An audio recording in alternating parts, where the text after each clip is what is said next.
Hello, dear friend. Welcome back to today's reflection. Today's reflection is one that asks us to look inward, not just into our present friendships, but all the way back to where it all began.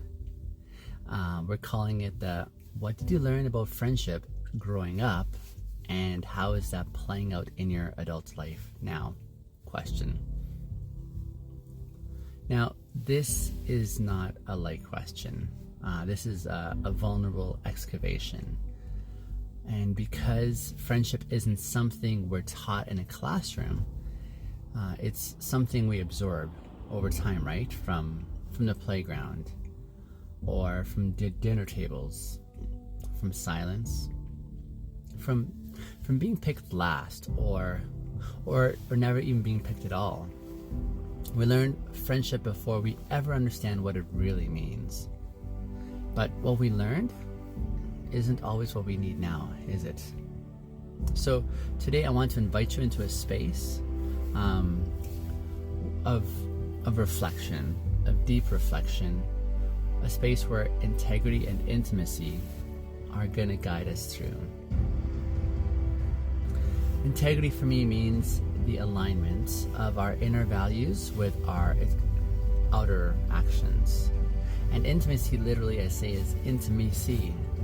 It's a brave act of letting others truly see us. So, let's begin. Close your eyes just for a moment, if it's safe to do so, and think back. What were friendships like for you as a kid? Were you included, or were you overlooked?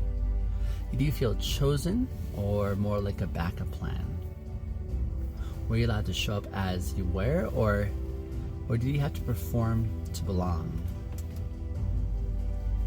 And what did those early moments teach you? Not just in words, but in feelings. Did they teach you that trust must be earned, or that loyalty means self-sacrifice, that belonging is conditional?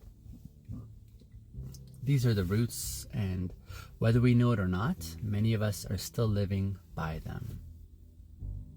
So think about your earliest friendships. Who were your first companions? And more importantly, who were you in those relationships?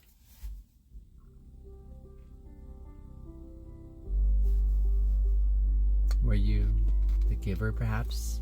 The one who always adjusted to stay included? Were you the peacemaker or the caretaker? Or maybe you were the quiet one, the observer who was afraid to take up too much space. See, these roles weren't random. They were survival, weren't they? And here's the hard truth. Many of us are still playing those same roles in adulthood, long after they've stopped serving us. Now, fast forward to now.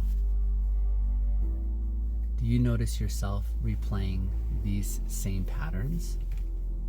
Or do you approach new connections with openness or with caution? Like, do you believe that closeness is possible?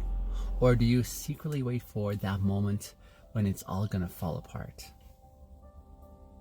And are you still working from a friendship script you never consciously chose? See, this is where integrity becomes key. Because if your heart values depth, if your heart values honesty, and if it values mutual care, but your actions, well, if your actions are saying something else like play it safe, or don't get too close, or only give but never receive, then your outer world is out of alignment with your inner truth. And my dear listener, that misalignment, it can be exhausting, can't it? So let me ask, what patterns are no longer serving you today? What roles can you think and then release? Maybe the overgiver in you is feeling tired, or perhaps the wall builder in you just wants to be seen. I mean, what would a nourishing friendship look like now?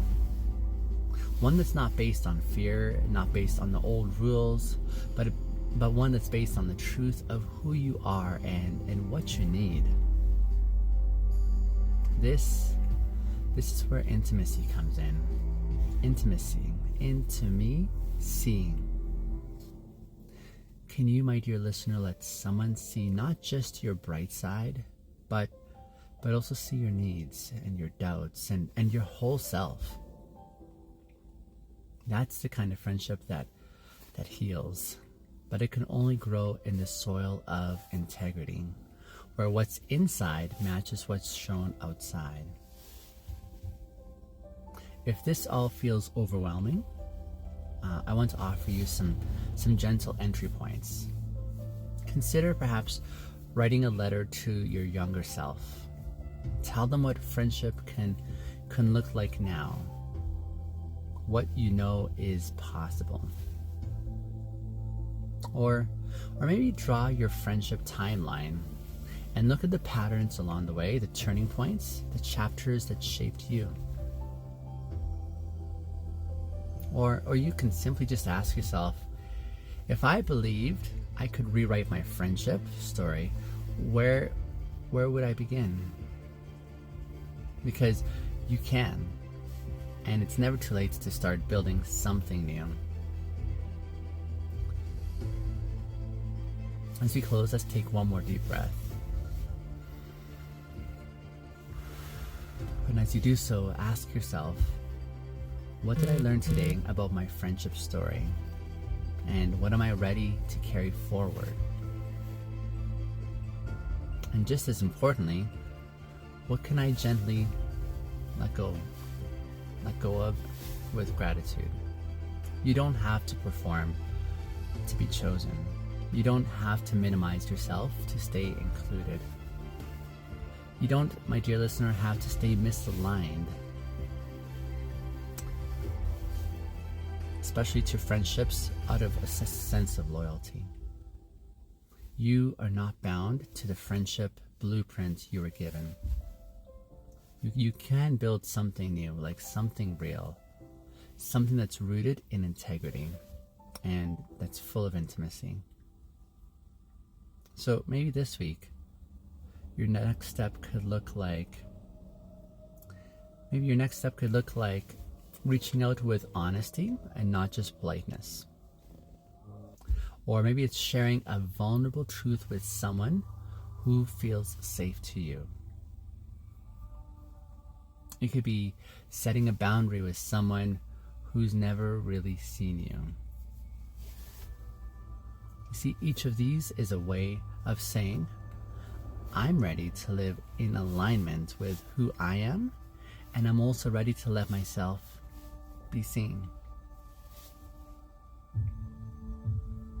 My dear listener, thank you for spending this time with me. You are not alone in this journey, and you are more than worthy of deep friendship. It's possible.